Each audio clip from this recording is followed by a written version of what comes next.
Hey everyone, welcome back to the channel. In today's video, I'm going to show you how to crop your video in Circle in Premiere Pro.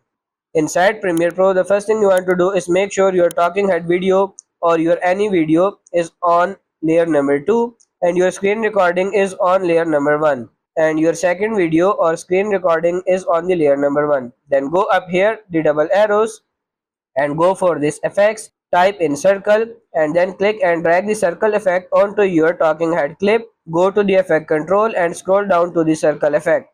Start by changing the blending mode to stencil alpha and then go up here to the radius, and this is what you are going to use to increase the size of your circle. Next, go up here to center, and this is just where you can adjust where the center of the circle is located.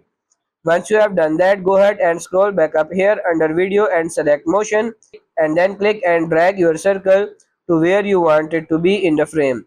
Next, if you want to add a stroke, just go back over here under effects, type in paint bucket, click and drag paint bucket onto the talking head video, and then scroll down here to the paint bucket effect. Start by changing the fill to selector to alpha channel. Under stroke here, change anti-alias to stroke, and then you can increase the stroke width to whatever you want. I'm going to go with this 12. And the last thing you can do is change the color, then press OK.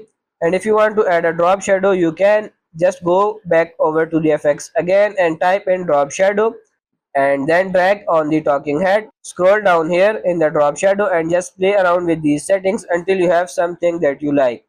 So that's pretty much it for this video. That's how to crop your video in Circle in Premiere Pro. I hope this video was helpful. If it is, like it and subscribe to the channel. Thank you.